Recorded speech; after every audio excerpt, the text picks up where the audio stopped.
है और जो इन्होंने उसकी टर्म्स ऑफ रेफरेंस दी हैं, इससे तो साबित हो गया कि मियां साहब डरते हैं एहतसाब से।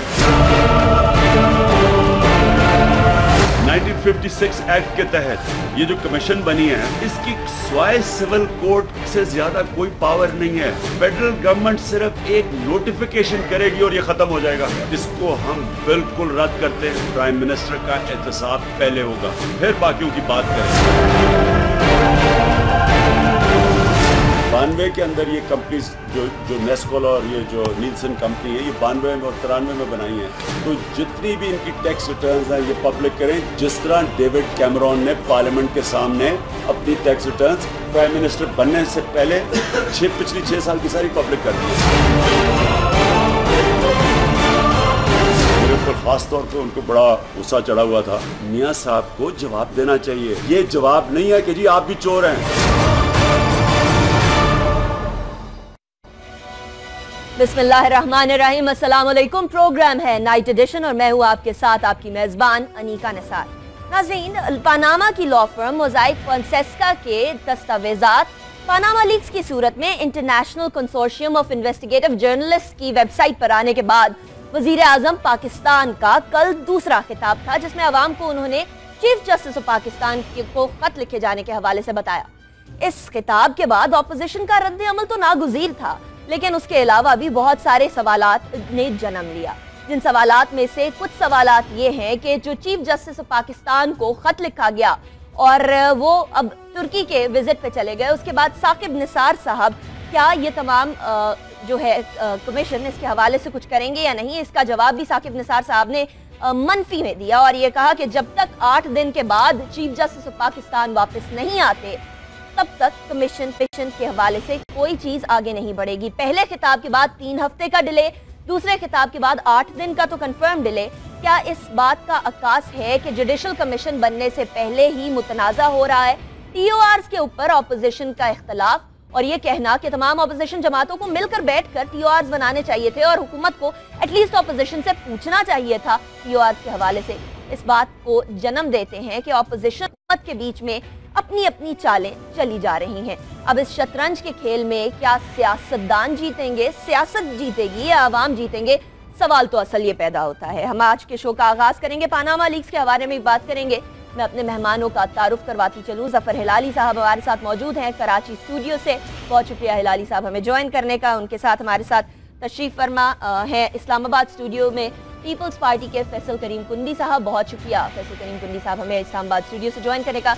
डॉक्टर शाहिद मसूद साहब सीनियर तज्जियाकार हमें ज्वाइन करेंगे फ़ोन लाइन पर और पीटीआई से भी हम शामिल करेंगे पीटीआई के रहनुमा को। सबसे पहले स्टार्ट करते हैं शाहिद मसूद साहब आपसे। पनामा लीक्स, पेंडोरा बॉक्स खुला, उसके बाद मसला पेचीदगी की तरफ बढ़ता जा रहा है। ये जो चीफ जस्टिस की सरबराही में कमीशन की बात की थी, जब इस बात को पूरा किया जा रहा है तो अपोजिशन को और स्पेशली इमरान खान साहब को फिर क्या ऐसी चीज है जो कि सता रही है?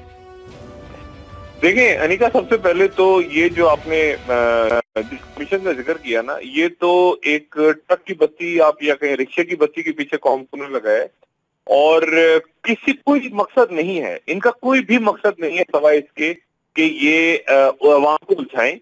और आज वजीर आजम साहब तो नहीं, लेकिन जो उनकी तरफ से ऐलान हुआ कि जी वो अवाम में निकलेंगे और अपनी कुव्वत का मुजाहरा करते। क्या हुकूमत अपनी कुव्वत का मुजाहरा नहीं करती? कुव्वत का मुजाहरा तो अपोजिशन करती है, हुकूमत तो सफाई देती है, क्लैरिफाई करती है। वो कह रहे हैं मैं भी जल्द से करूंगा। मुझे पता नहीं क्यों ऐसा लग रहा है कि शायद वजीर आजम को नजर आ रहा है कि दोबारा कहीं इंतखाबात या वो जो जाहिद हामिद साहब ने मशवरा दिया था उनको, या उसके बाद जो भी वो तो अवाम में निकलेंगे कुव्वत का मुजाहरा करें। कुव्वत का मुजाहरा करने का वक्त नहीं है नवाज शरीफ साहब के लिए। ये नवाज शरीफ साहब ने जो तकरीर कल की थी और उसमें जो ताने जनी उन्होंने ज़ाहिर फौज के को भी निशाना बनाया, उन्होंने इमरान खान को भी कहा, उन्होंने कहा मेरी टांगे खींचते हो। एक तो टांगे खींचने का लफ्ज इनका एक तकिया कलाम बन चुका है, अल्लाह के फजलो करम से, और टांगे खींचते हो।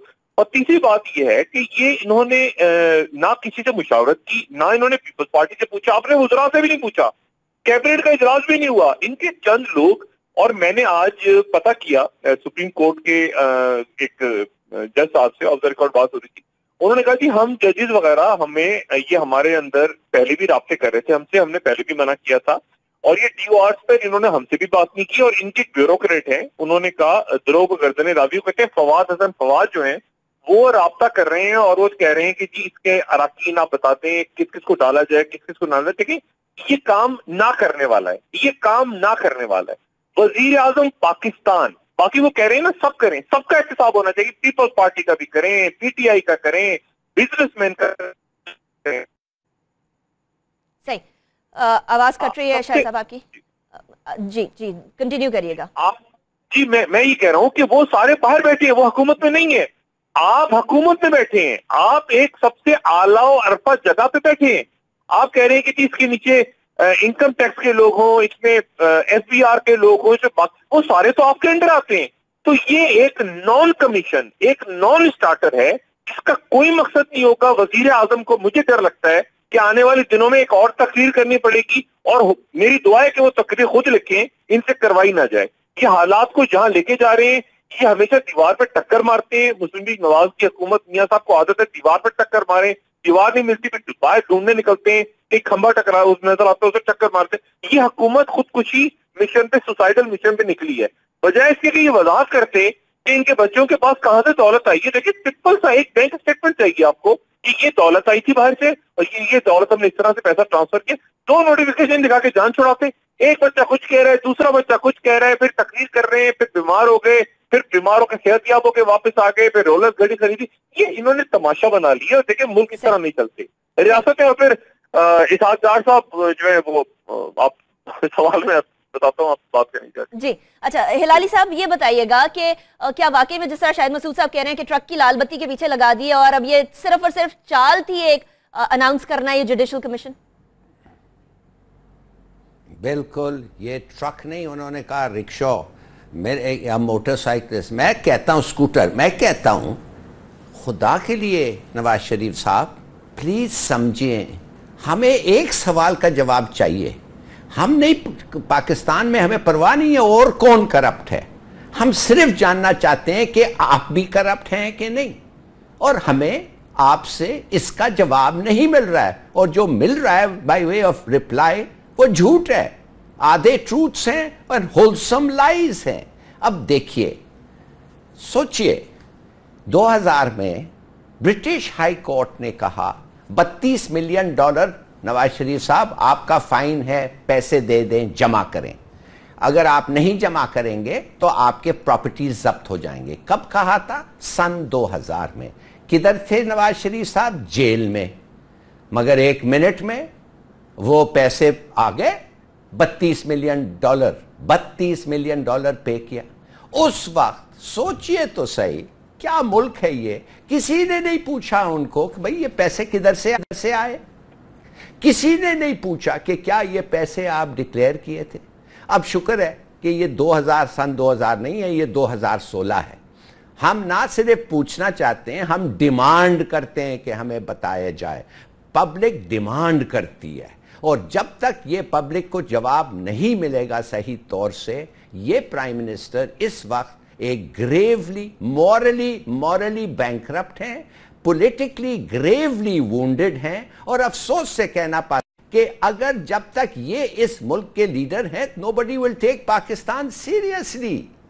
भाई खुदा के लिए समझिए, ये ऐसा वक्त है पाकिस्तान की हिस्ट्री में कि हमें एक आदमी चाहिए जो दुनिया से जब बात करता है हिंदुस्तान की प्रॉब्लम, टेररिज्म का प्रॉब्लम और इकोनॉमिक इन्वेस्टमेंट का प्रॉब्लम, हम एक ऐसा आदमी चाहते हैं जब कम से कम वो आके बैठेगा तो लोग कहेंगे यार ये ईमानदार आदमी है। सही।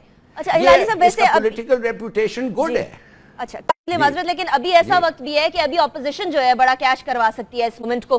फैसल करीम कुंडी साहब, ये मुझे बताइएगा कि पीपल्स पार्टी पीटीआई पहले हाथ जोड़ते हुए नजर आए, उसके बाद फिर कुछ जुदा जुदा रास्ते हो गए। गोल एक है, मिलकर क्यों नहीं चलते? बल्कि हम तो पीपल्स पार्टी के अंदर ये देखते हैं, बिलावल साहब कहते हैं इस्तीफा दें, खुर्शीद शाह साहब कहते हैं ठीक है जुडिशल कमीशन बना दें। बिस्मिल्लाहिर्रहमानिर्रहीम। देखें, पाकिस्तान पीपल्स पार्टी का डेफिनेटली पहले मौक़िफ़ था कि जुडिशल कमीशन बनाया जाए। हमने पीटीआई ने भी हमसे रब्ता किया, उन्होंने बाकी तमाम अपोजिशन जमातों से रब्ते किए। उसके बाद पाकिस्तान पीपल्स पार्टी ने अपनी एक कमेटी बनाई जिसमें खुर्शीद शाह, एतजाज़ हसन साहब और दोनों हाउसेस के पार्लियामानी लीडर मौजूद थे कमेटी में।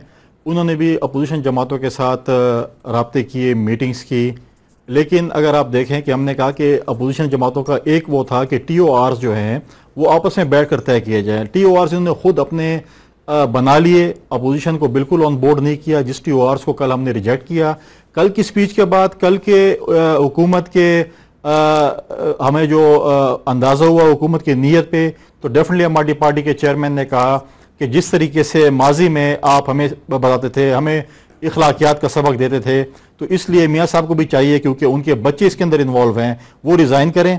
जब प्रॉपरली जो जुडिशल कमीशन कायम किया जाए, उसके TORs करा जाए, उसमें अगर आप साफ आ जाते तो आप वापस वजीर आजम बन जाए, वरना घर का रास्ता लें। आप जितनी पार्लियामेंट में आप किसी भी बंदे को जो है आप वजीर आजम बना सकते हैं। हमने जो सबक इखलाकियात उस वक्त बताते थे, आज वो खुद उस पर अमल दरामद करें। सही सही, लेकिन ऑन द कॉन्ट्री मैं एक सवाल पूछना चाहता हूं कुंडी साहब को।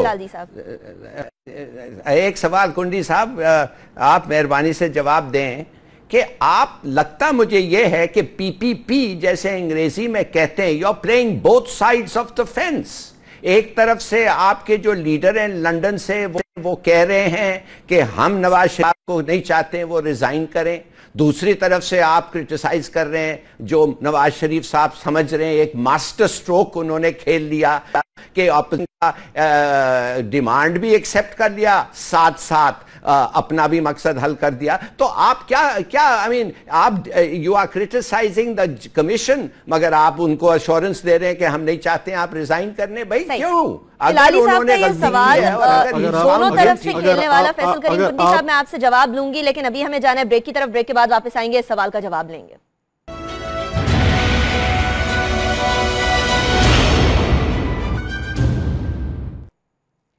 Welcome back after break. Break पे जाने से पहले जफर हिलाली साहब ने कुंडी साहब एक सवाल खड़ा किया था, वो ये था कि पीपल्स पार्टी दोनों तरफ से खेलते हुए नजर आ रही है, ऐसा क्यों है?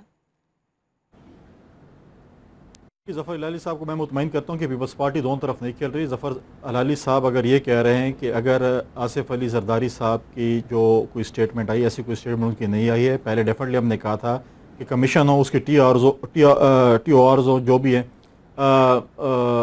बनाए जाएं, अपोजिशन से मिलकर बैठ जाएं। लेकिन अभी हमें हुकूमत की जो नीयत नज़र आ रही है कि वो मजाक समझती है, वो मजाक कर रही है आवाम के साथ भी और सियासी जमातों के साथ भी। इसलिए हमारा एक स्टांस है कि जो माजी में हमें सबक सिखाते थे मियाँ साहब, अब उस पर खुद अमल दरामद करें और मेहरबानी करके वो इस्तीफ़ा दे के साइड पर हो जाएँ। जब ये चीज़ सब क्लियर हो जाए उसके बाद फिर अगर ये क्लियर होते हैं तो आ जाएँ वज़ीर आज़म के लिए, वरना फिर घर का रास्ता लें, उधर बनी गाला में जाएँ और अपनी जो सज़ा है वो भुगतें।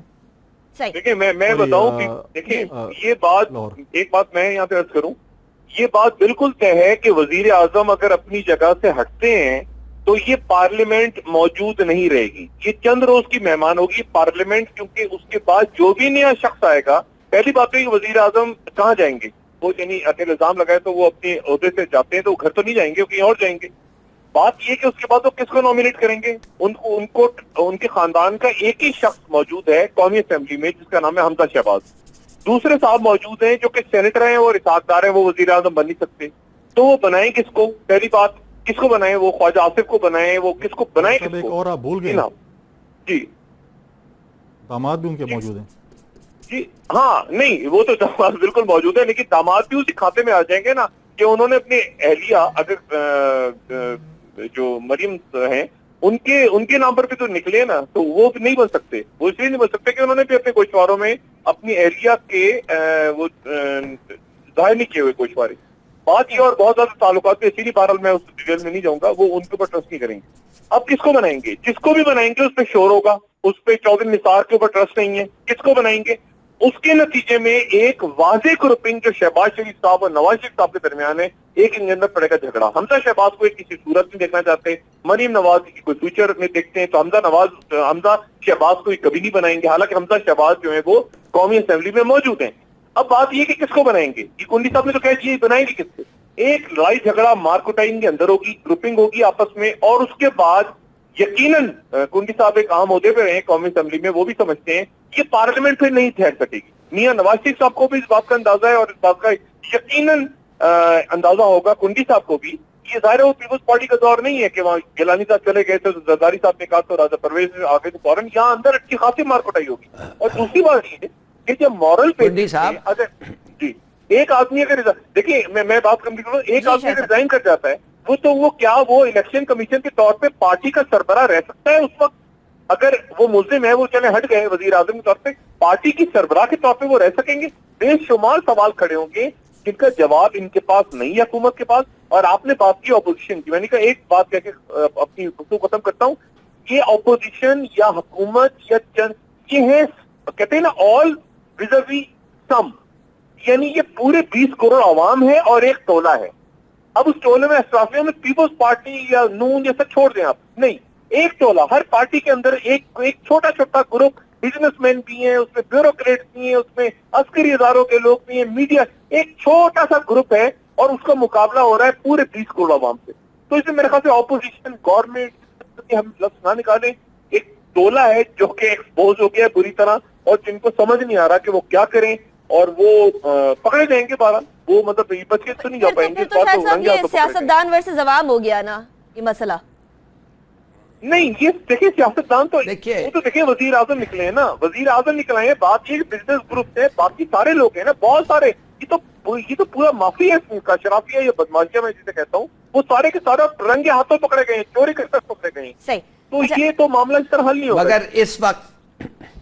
मगर इस वक्त शाहिद साहब, मैं सिर्फ ये बात कहना चाहता हूं कि देखिए, वी मस्ट बी केयरफुल, और पॉलिटिकल पार्टीज का इस वक्त एक बहुत बड़ी जिम्मेवारी है। कुंडी साहब, आपकी बड़ी जिम्मेवारी है कि आप यूनाइटेड रहें।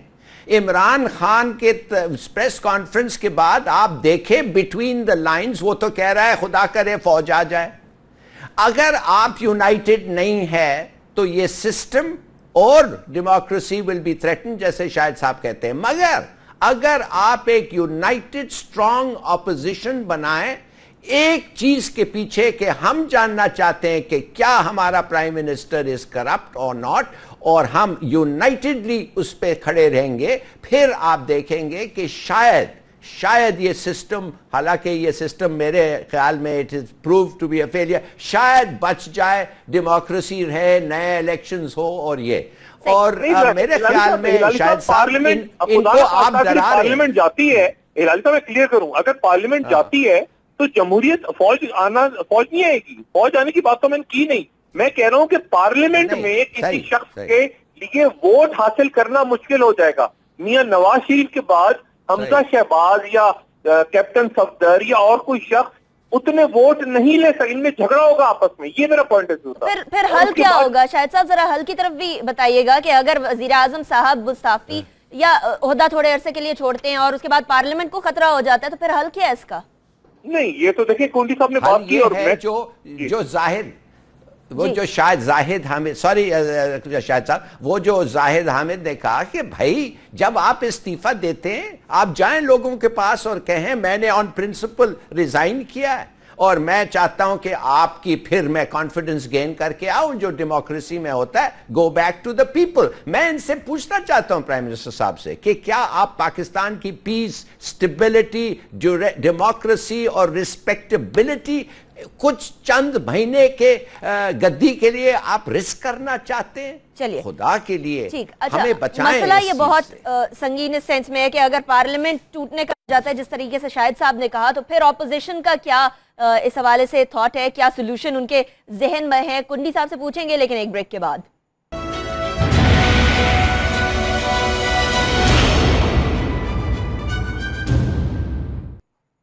Welcome back after the break. Kundi साहब, मैं डायरेक्टली आपकी तरफ आऊंगी। शाहिद मसूद साहब ने और हिलाली साहब ने जिस तरफ इशारा किया है कि अगर वजीर आजम इन केस आप लोगों की डिमांड्स मान भी लेते हैं और इस्तीफा दे भी देते हैं, तो उसके बाद एक अलग सिचुएशन पैदा हो जाएगी पार्लियामेंट के लिए। उस सिचुएशन के लिए क्या ऑपोजिशन तैयार है? क्या कोई लाहे अमल है आप लोगों के जहन में या नहीं?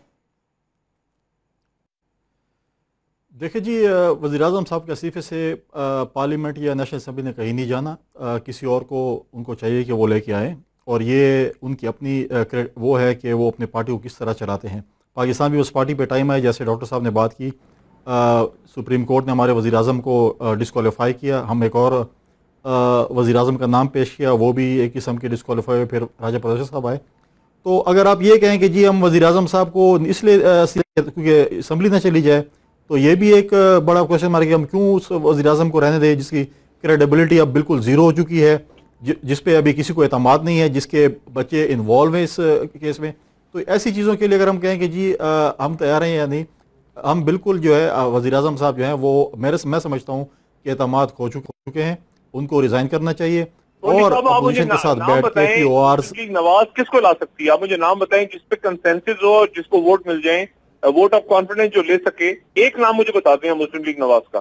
चौधरी निसार नहीं। देखिए तो इनका इंटरनल मसला है ना। अगर हम ये कहें कि जी नवाज शरीफ के बगैर मुल्क नहीं चल सकता, तो ये तो नवाज शरीफ साहब 10 साल मुआहदा करके चले गए थे, मुल्क फिर भी चल रहा था। नहीं, लेकिन जमहूरियत के लिए जमहूरियत तो आप लोगों ने भी साइन किया था ना कुंडी साहब, तो डेफिनेटली जमहूरियत को तो बरकरार रखना है। जमहूरियत नहीं, देखें मिसाकी जमहूरियत में साइन किया था, तो मिसाकी जमहूरियत में नवाज शरीफ साहब काला कोट पहन के सुप्रीम कोर्ट भी पहुंच जाते थे।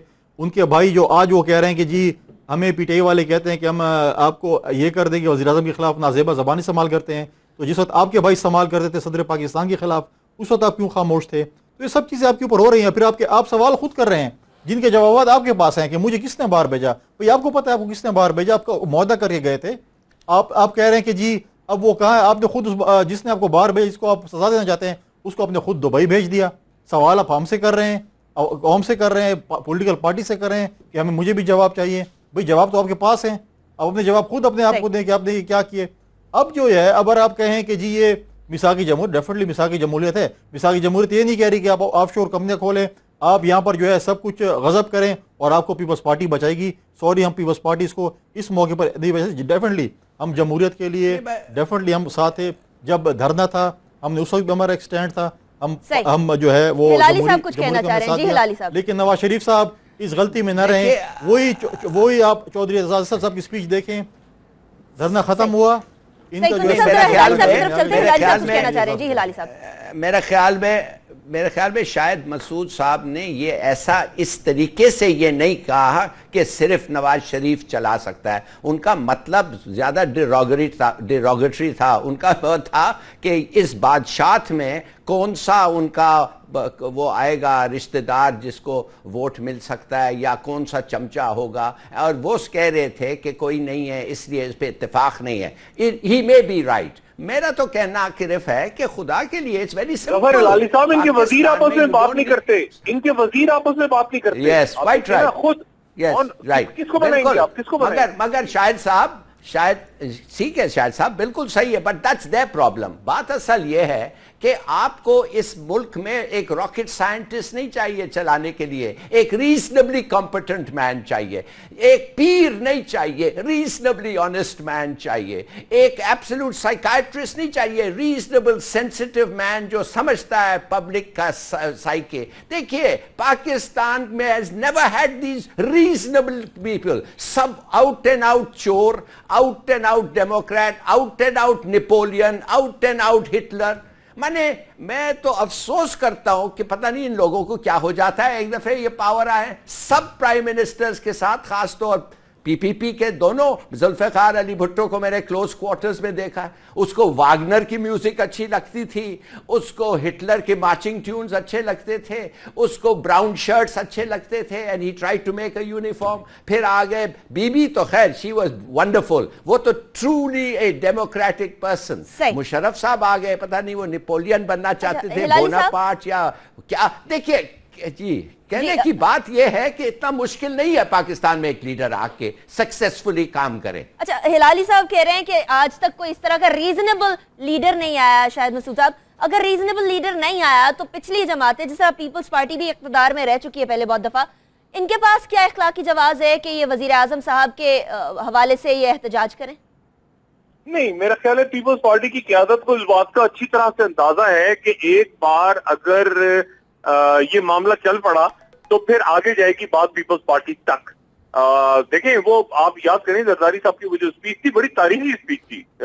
यकीनन कुंडी साहब को भी याद होगी कि देखें हम और आप लड़ते हैं तो बिल्ला आ जाता है और सारा दूध पी जाता है, और इस बार बिल्ला फंस गया तो बिल्ले को दोबारा नहीं आने देना। और बिल्ला जो है, ये बात यह है कि एक दफा अभी भी देखिए गोलमोल की बात हो रही है, पीपल्स पार्टी बहुत संभल के बयान दे रही है, अग्रेशन नहीं दिखा रही। ये नहीं हो रहा कि मुजाहरे करेंगे, सड़कों में निकलेंगे, नहीं, वो बहुत धीमे धीमे, कि ऐसा ना हो कि इमरान खान सारा का सारा जो है वो हिसाब किताब अपने खाते में ले जाए।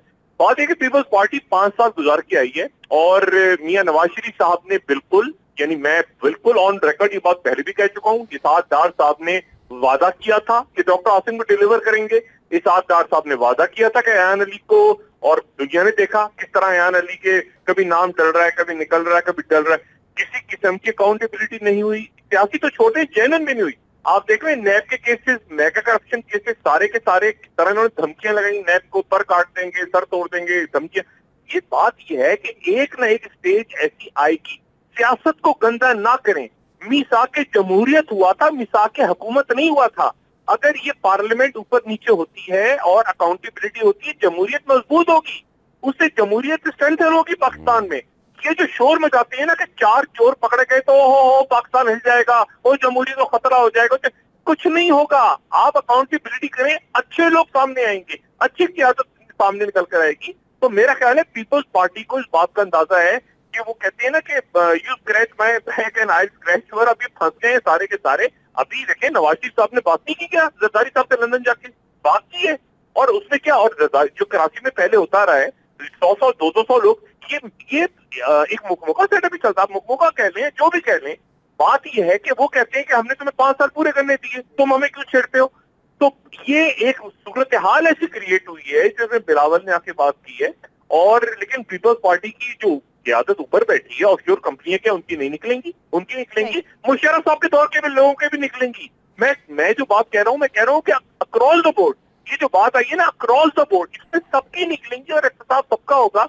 लेकिन जैसे ही मियां नवाज शरीफ साहब का नाम आता है और वो स्टेप डाउन करते हैं, तो पहली बात ये होगी नवाज शरीफ साहब की कि मुझे इस्तीफा देने पे मजबूर किया पीपल्स पार्टी ने।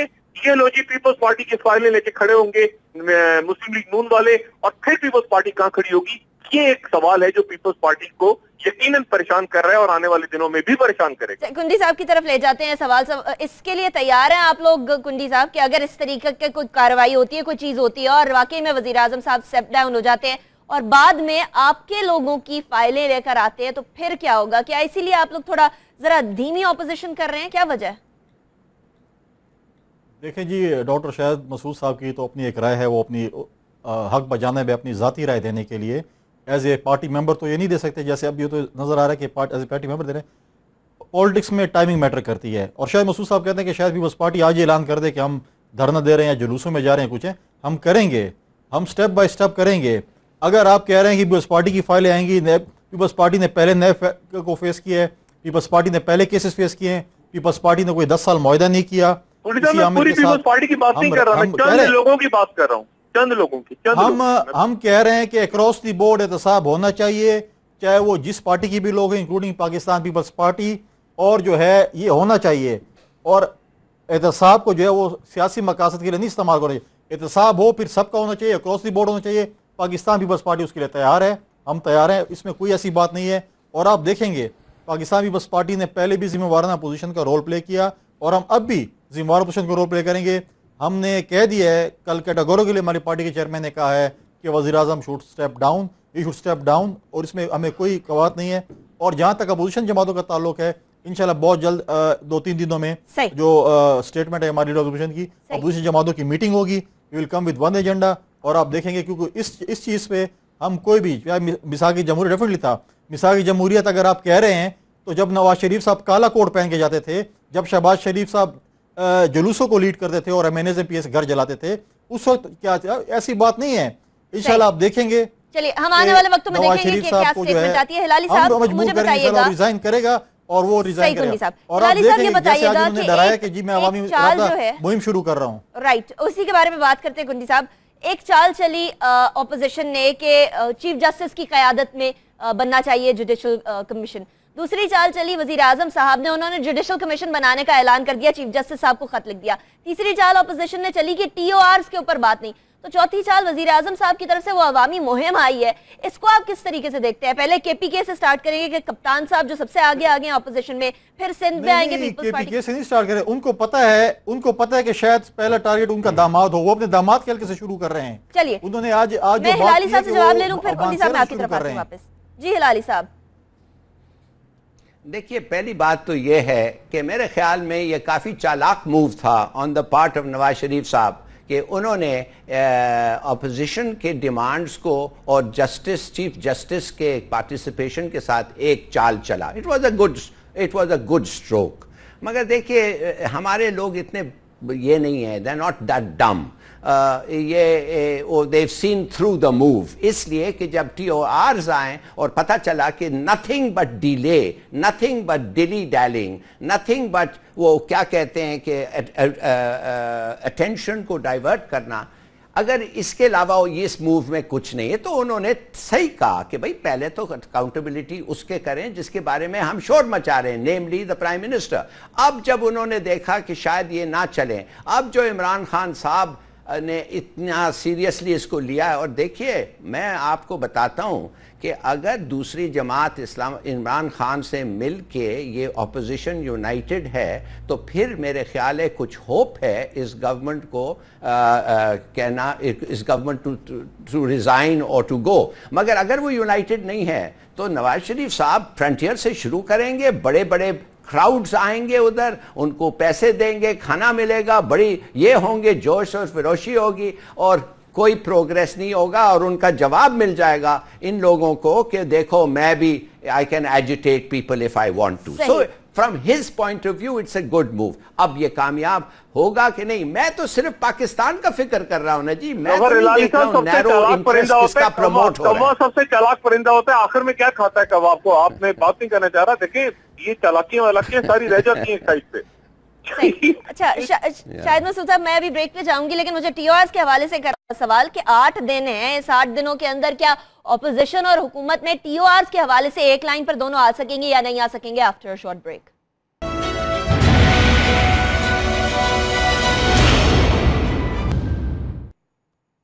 Welcome back after the break. Break पे जाने से पहले TORs के हवाले से बात हो रही थी। सबसे पहले शायद मसूद साहब, TORs अब 8 दिन है, 8 दिन से पहले तो कमीशन बन नहीं सकता क्योंकि चीफ जस्टिस पाकिस्तान तुर्की गए हुए हैं, तुर्की के दौरे पे। ये टाइम है ऑपोजिशन हुकूमत का, क्या कोई एक लाइन पर आ पाएंगे ये दोनों पार्टीज? बिल्कुल नहीं आ पाएंगे जी, अभी तो खत ही नहीं लिखा, फिर खत लिखेंगे, फिर उसके बाद वो पता नहीं सुप्रीम कोर्ट मानती है या वापस भेज देती है। वो पहले ही एक इंडिकेशन तो दे चुके हैं चीफ जस्टिस की, जी हम इस फटे में नहीं पढ़ना चाहते, और उसके बाद कुछ TR होंगे। देखिए अनिका, मैं आपसे, मुझे तो एक बात ये समझ में नहीं आती कि हमारे कायदीन जो ये बात करते हैं ना कि जी हमने पहले भी जेलें काटी हैं, हम फिर, ऐसा लगता है कि जैसे मैं कुंडी साहब की तरफ से पीपल्स पार्टी या किसी और, मैं एक जनरल बात कर रहा हूँ, मतलब ऐसा लगता है जैसे आदमी मुजरिम बात कर रहे हैं कि जी हमने पहले भी जेल काटी है 5 साल, हम दोबारा काट लेंगे 5 साल, और जी पहले भी में छतरौल लगे दोबारा लग जाएगी। यानी ये नहीं कहता कि हम जेल से निकले तो जी हम आइंदा जुर्म नहीं करेंगे, हम आइंदा अपने आप को साफ रखेंगे। यानी ये अजीब किस्म का जुमला वजीर आजम साहब का भी, जी पहले भी हमने बड़ा किया है, पहले भी। ओ भाई, आप कोई फैज अहमद फैज हैं, कोई हबीब जालिब हैं, आपने कोई जदोजहद की है इस मुल्क की भलाई के लिए, आप चोरी चकारी में पकड़ के जेलों में आप गए पहले, और अब हम दोबारा जाएंगे, हम दोबारा जाने को तैयार हैं। एक तो मुझे ये जुमला इनकी ना समझ में आता है कि इनकी तकरीर कौन लिखता है, और दूसरा ये बात कैसे कहते हैं कि जी पहले भी हमारा एहतसाब होता रहा, पहले भी हम अंदर जेल में चले गए, हम दोबारा जाने को तैयार हैं, हम फिर उसके बाद निकलेंगे, हम फिर जाने को तैयार हैं, पहले भी हमें कहा गया कि जी हम बैंक के कर्जे लूट के खा गए, हम अंदर गए, हम फिर दोबारा जा। ये मैं समझने से काफिर हूँ, ये समझने से काफिर हूँ। और मेरा ख्याल है कि एक दफा एक होता है ना कि एक मूवमेंट आ जाती है, ये इनका वाटरलू बन गया है, वाटरलू। ये इस हुकूमत का वाटरलू है, इस निजाम का वाटरलू है, ये जो पनामा लीक्स और करप्शन के केसेस। और इससे ये नहीं, जितना झूठ बोलेंगे, झूठ पे झूठ बोलेंगे, एक इंटरव्यू, दूसरा इंटरव्यू, तीसरा इंटरव्यू, चौथा इंटरव्यू, फिर कागज, झूठ पे झूठ। ये इनकी चार्जशीट तैयार हो रही है, चार्जशीट जो इनके सामने रखी जा रही है। हर दूसरे दिन इनका एक इंटरव्यू का क्लिप आ जाता है कि जी आपने तो पहले ये कहा था, फिर किसी बच्चे का आ जाता है उसने ये कहा था, फिर बच्चा तो मतलब ये जितना इसको उलझाएंगे, ये जितना इसको आगे लेके जाएंगे, 10-12 दिन जो आपने बात की, मेरे ख्याल से चीफ जस्टिस साहब के वापस आने तक ये मामला मजीद पेचीदा हो चुका होगा, और करवाने में इन्हीं का हाथ होगा। इसहाकदार, ये फवाद हसन फवाद, ये बाकी जो 4, 5, 8, 10 लोग हैं, यही मरवाएंगे इनको, और ये कहेंगे कि अच्छा जी मतलब वो कहते हैं ना कि कदम बढ़ाओ नवाज शरीफ, हम तुम्हारे साथ हैं, वो फिर होने जा रहा है, मुझे लगता है दोबारा। सही। अच्छा हिलाली साहब, कल जो कदम बढ़ाओ इमरान खान होने जा रहा है, वो जो जलसा करने जा रहे हैं यौम तासीस पे, 20वीं उनकी सालगिरह है, इस पे लाहे अमल बताएंगे, आप क्या एक्सपेक्ट करते हैं? एक और धरना होगा या बातचीत होगी, क्या होने जा रहा है कल? देखिए, पहले चीज तो यह मानना चाहिए कि Imran Khan is playing a very useful role in Pakistani politics. इस वक्त ये बड़े पार्टीज, दूसरे पार्टीज जो इस्टेब्लिश्ड पार्टीज, स्ट्रक्चर्ड पार्टीज हैं और ज़्यादा देर तक रहे, इनके ये जो हैं, ये एक एक के साथ इनके पुराने राब्ते ये हैं, डिसएग्रीमेंट्स और एग्रीमेंट्स हैं। ये वो Imran Khan is focusing protest, Imran Khan is demanding action. और देखिए, इमरान खान कह रहा है इन सो मेनी वर्ड्स कि जमहूरियत हाँ, मगर अगर इसकी जमहूरियत, इस किस्म की जमहूरियत, चोरों की जमहूरियत, करप्ट लोगों की जमहूरियत, मॉरली डिसग्रेस लोगों की जमहूरियत, नो, उससे बेहतर anything else is better than that. और एनीथिंग एल्स का मतलब यह है कि अनदर काइंड ऑफ रूल। अफसोस से यह कहना पड़ता है, this is the general feeling with people. हम सब चाहते हैं जमहूरियत। भाई, मेरे पास नौकरी नहीं होती अगर जमहूरियत नहीं होते। हम सबके पास टेलीविजन पे आके हम वही बात कहते जो एक गवर्नमेंट चाहती है हम कहें, नो, वी लव डेमोक्रेसी, मगर नॉट एट एनी कॉस्ट। माने जब इकोनॉमिक प्रोग्रेस नहीं हो रहा है, आपके पास you are losing $1 billion every day for corruption and tax evasion. 19 दफे आप गए IMF के पास बेल आउट के लिए। 64.8% है आपका डेट टू GDP रेशियो। खुदा के लिए ऐसा अगर आप चले, मैं आपको बताता हूं, अगर ऑयल प्राइसेस नहीं गिरते अनिका, हम इस साल बैंकरप्ट हो जाते। मगर अब हम 2020 में बैंकरप्ट होंगे। तो कहने की बात यह है, फॉर गॉड सेक, हम deliverance, that is the litmus test. Deliver करो और जो भी है हम उसको मानेंगे। आपने 2020 कहा ना, मैं सिर्फ एक जुमला कह दूं, अवाम इस वक्त 2020 करने के मूड में हुकूमत के साथ और सिस्टम के साथ। गवर्नमेंट चाह रही है कि एक टेस्ट में जो चलता रहे। और ये जो 2020 आपने बात की ना, पब्लिक 2020 के मूड में, वो इतना लंबा टाइम देने के मूड में। शायद साहब, इस 2020 में पीपल्स पार्टी का क्या किरदार होगा, जरा कुंडी साहब से भी पूछते हैं। कुंडी साहब, PTI तो ये इस 2020 के अंदर छक्के चौके लगाने को तैयार है। बिलावल भुट्टो जरदारी साहब, नई क़यादत है, नया खून है। आप बताइए, पीपल्स पार्टी क्या करने जा रही है? कुछ हमें लाहे अमल के बारे में कुछ तो हिंट दीजिए। देखें, बहुत जल्दी जो है पीपल्स पार्टी भी अपना लाहे अमल डेफिनेटली लेके आएगी। और अगर वो छक्के चौके मार सकते हैं तो पाकिस्तान पीपल्स पार्टी भी छक्के चौके मार सकती है। हमारे पास भी बड़े अच्छे मंजे बैट्समैन है, फिक्र न करें। असल नौजवान की आदत तो हमारे पास है बिलावल भुट्टो की शक्ल में। और आप देखेंगे कि इंशाल्लाह जो है एक मौका मिले, और हम पहली तो हमारी वो ये होगी कि हम सारे अपोजिशन को एक प्लेटफॉर्म के लेके आए और हमारी एक आवाज़ हो। ये सबसे पहली प्रायोरिटी है। नजर नहीं आ रहा अभी तक, तो लग रहा है जैसे पवेलियन खाली है। बिल्कुल आपको नजर आ जाएगा। आप जल्दी ना करें, बहुत जल्दी आपको नजर आ जाएगा कि इंशाल्लाह एक ही प्लेटफॉर्म पे होगी अपोजिशन। और आप देखेंगे कि हम एक जिम्मेवाराना अपोजिशन का रोल प्ले करेंगे। और जो जैसे हमने कहा है कि हम जमहूरियत भी चलेगी और ये भी घर जाएंगे मियां नवाज शरीफ साहब, क्योंकि इन्होंने बहुत हमें बाजी में सबक सिखाएं। अब इनको भी उसी सबक पे जो है, उसी किताब को पढ़ना चाहिए और ये जो है रिजाइन करें और अपने आप को क्लियर करके वापस आए, जो कि ये क्लियर नहीं हो सकेंगे। सही। अच्छा शाहिद साहब, मैं आपसे भी ये पूछना चाहूंगी, कल जलसा हो रहा है इमरान खान साहब का, कल क्या होने वाला है और उसके बाद पीपल्स पार्टी क्या करने वाली है? आपका तज्जिया क्या कहता है इस पे? देखिए, इसमें अनिका, इमरान खान तो कहते हैं ना, जो हाथ बढ़ के उठा ले जाम उसी का है। इमरान ने जाम उठा लिया है। इमरान ने आगे बढ़ के प्रियम्प्ट कर दिया पहले, और उसको, इमरान को जरूरत नहीं है किसी और की इस वक्त। इमरान बिल्कुल अकेला वो निकल पड़ा है। अब बाकी ऑपोजिशन, वो फजलुर रहमान साहब 10 दिन के दौरे पे वो भी गए हुए हैं, कश्मीर कमेटी का दौरा चल रहा है। उधर बाकी लोग, अरशद ज़ई साहब, इनका ही काबिल एहतराम है, लेकिन ये तो फिर पीछे भी आएंगे ना। असल तो बात ये कि ये 12वें खिलाड़ी, ये सारे 12वें खिलाड़ी हैं। जो असल मैदान में खेल रहा है वो तो इमरान खेलने के लिए आ गया। अब इमरान ने कह दिया इस्तीफा दो, इमरान जलसा। अब बाद में लाहेअमल क्या तैयार होता है, क्या तैयार नहीं होता, क्या पब्लिक आगे देखें। धरने के जमाने में इतनी दुनिया वहां जमा थी इस्लामाबाद में। क्या वजीर आजम साहब ने स्पीच की थी? कौन से एक महीने के अंदर, ये 3 हफ्तों में 3 दफा नहीं की थी। अब आप देखें, पब्लिक तो नहीं थी रोडों पे, मीडिया का प्रेशर, अवाम का प्रेशर, कि 3 तकरीरें उनको करनी पड़ी और उसके बाद भी बदहवास है वो। उसके बाद तो अब जब जलसा शुरू होगा और सड़कों की सियासत होगी, तो उसके बाद तो माहौल और बनेगा। अभी तो कुछ हुए बगैर, ना कोई धरना, ना कोई जलसा, इतना पैनिक है हुकूमत इस वक्त। उनको सामने नजर आ रहा है, दीवार पे लिखा हुआ, चार्जशीट लिखी हुई है, और उनको खतरा उसी बात का जो मैं पहले कह रहा हूं कि अगर एक आदमी ने इस्तीफा दे दिया तो उसके बाद अगले कैंडिडेट एक तो होगा कौन, और उसके बाद ये जो भी होगा वो वोट ऑफ कॉन्फिडेंस इस पार्लियामेंट से नहीं दे पाएगा। इस बात का डर है इन सबको, सही, इन सबको ये डर है और देखना ये है कि आगे होता क्या है। डॉक्टर शाहिद मसूद साहब बहुत शुक्रिया हमें ज्वाइन करने का, जफर हिलाली साहब आपका भी बहुत शुक्रिया और फैसल करीम गुंडी साहब आपका भी बहुत शुक्रिया, आप लोगों ने हमें ज्वाइन किया। ये गुत्थी सुलझेगी या मजीद उलझेगी और मजीद उलझेगी, ये तो हम लोगों ने देखना है आने वाले वक्तों में, लेकिन जुडिशल कमीशन तो कम से कम जस्टिस अनवर ज़हीर जमाली साहब के वापस आने तक नहीं कायम होगा।